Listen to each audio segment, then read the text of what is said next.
কলমচড়া থানাধীন বর্ষনগর গ্রাম পঞ্চায়েতের ৩ নং ওয়ার্ডে এক বাড়িতে চুরির ঘটনায় চাঞ্চল্য ছড়িয়েছে। বুধবার রাতে বাড়ির মালিক এরশাদুর রহমান ও তার পরিবারের সদস্যরা বাড়িতে না থাকার সুযোগে চোরের দল বাড়িতে ঢুকে নগদ ৬৫,০০০ টাকা এবং প্রায় ১.৫ ভরি স্বর্ণালংকার নিয়ে পালিয়ে যায় বলে অভিযোগ।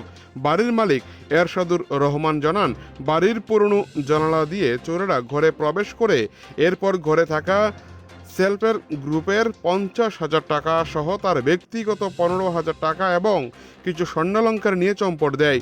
চুরির ঘটনায় স্থানীয় এক প্রতিবেশীর প্রতি সন্দেহ রয়েছে বলে জানিয়েছেন বাড়ির মালিক। তবে তদন্তের স্বার্থে ওই ব্যক্তির নাম প্রকাশ করতে অনিচ্ছা প্রকাশ করেছেন তিনি। ঘটনার পর বৃহস্পতিবার সকাল ৮টা নাগাদ কলমচড়া থানায় লিখিত অভিযোগ দায়ের করা হয়েছে। ঘটনার তদন্ত শুরু করেছে পুলিশ। কলমচড়া থেকে নিজস্ব প্রতিনিধির রিপোর্ট, টিভি 100 বাংলা। আসলাম বিশাল করে আসলাম সোয়াইলাবেলা আইলে বলে বাড়ির দিকে সোয়াইলাবেলা তারপরে ৬টার সময় প্রায় কইছে আমার ঘরের দরজা আর এই জানানা দোঁড়া জানানা মেলা তারপরে তো বাইকটা আইলাম আইসে দিয়ে আসলে তো মেলা এরপর ডোয়ারটি দেখলাম ডোয়ার মেয়ের খোলা সব ডোয়ের খোলা কাপড়ের ইয়ের খোলা দেখলাম এদিক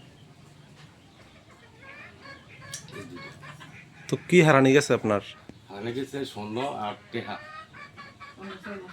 টেহা টেহা নিছে প্রায় ৬৫,০০০ টাকার মতো নিছে ৬৫